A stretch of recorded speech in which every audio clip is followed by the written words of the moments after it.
Hello, എന്താ പേര്? പേരെന്താ പറയോ? ആതിരക്കുട്ടിയാണ് ഇവിടെ വന്നിരിക്കുന്നത്. അവിടെയോ? കാർത്തിക്. അപ്പൊ കാർത്തിക്കും ആതിരക്കുട്ടി നമ്മുടെ സ്പെഷ്യൽ ഗസ്റ്റ് ആണ്. നിങ്ങളുടെ പെർഫോമൻസിനെ ഇവരാണ് സപ്പോർട്ട് ചെയ്തത്. നല്ലൊരു ഡാൻസ് ഡ്രാമയായിട്ട് എനിക്ക് ഫീൽ ചെയ്തു. ശ്വേതാജി? എനിക്കും ഡാൻസ് ഡ്രാമ എന്ന് പറഞ്ഞാൽ 50-50% എന്ന് പറയുമ്പോൾ അത് നിങ്ങൾ കറക്റ്റായിട്ട് യൂട്ടിലൈസ് ചെയ്തിട്ടുണ്ട്. 50% ഡാൻസ്, 50% ഡ്രാമ. ഡ്രാമ അല്ല, എന്നെ സംബന്ധിച്ച് നിങ്ങൾ ലൈഫാണ് ഇവിടെ കാണിച്ചത്, നിങ്ങളുടെ ലൈഫാണ് കാണിച്ചത്. നമുക്ക് എല്ലാവർക്കും റിലേറ്റ് ചെയ്യാൻ പറ്റി. ആതിരക്കുട്ടി നന്നായി ചെയ്തിട്ടുണ്ട്. ആതിരക്കുട്ടി ചേട്ടാ നാണം വന്നു. ആതിരക്കുട്ടിയും കാർത്തിക് സൂപ്പർ ആയിരുന്നു.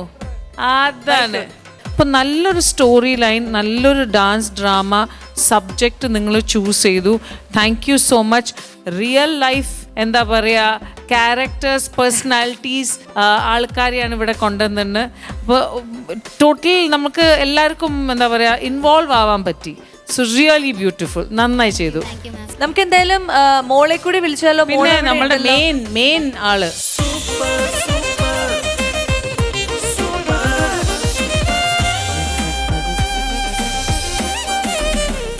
ഇതാരാ ഇത്? ആതിര. അപ്പൊ എന്തായാലും ഭയങ്കര സന്തോഷമായി. ഈ ഒരു ഫാമിലി, നമുക്ക് പുതിയ കുറെ ഫാമിലി മെമ്പേഴ്സിനെ നമുക്ക് കിട്ടിയിരിക്കുകയാണ്. അവരെല്ലാവരും വന്ന് നന്നായി പെർഫോം ചെയ്തു. ആൻഡ് ഈ ഒരു എന്താ പറയാ മാർക്ക് എന്ന് പറയുന്നത് ശരിക്കും നിങ്ങളുടെ പെർഫോമൻസ് അല്ലാതെ ഈ നേരത്തെ പറഞ്ഞ പോലെ സെന്റിമെന്റ്സ് അങ്ങനെ മാത്രമല്ല, നിങ്ങൾ കറക്റ്റ് ആയിട്ട് ആ ഡാൻസ് ഡ്രാമ റൗണ്ടിനെ നന്നായി യൂട്ടിലൈസ് ചെയ്തു. എന്താണോ നമ്മുടെ റൂൾസ് ആൻഡ് റെഗുലേഷൻ അത് നിങ്ങൾ യൂസ് ചെയ്തു. അങ്ങനെയാണ് നിങ്ങൾ പെർഫോം ചെയ്തത്. സോ അതിനാണ് നല്ലൊരു കൈയടി. ഓക്കെ, അപ്പൊ നമ്മൾ ഇവരുടെ ഒരു നല്ലൊരു ഡാൻസ് നമ്മൾ ചെയ്യാൻ പോവാണ്.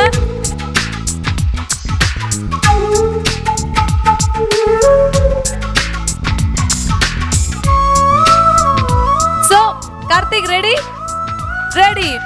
ആതിര റെഡി? റെഡി. മ്യൂസിക്.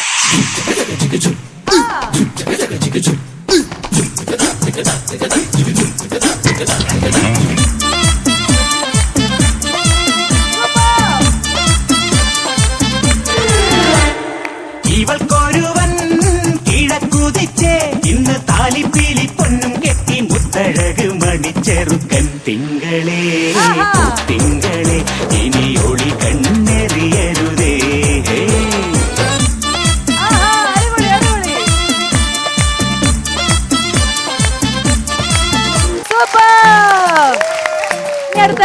ആതിരക്കുട്ടി. நீ அம்மு அம்மு சொல்லையில பொண்டாட்டிய பூரிக்கிற சாமி ஏ சாமி, நான் சாமி சாமி சொல்ல நீ என் புருஷனான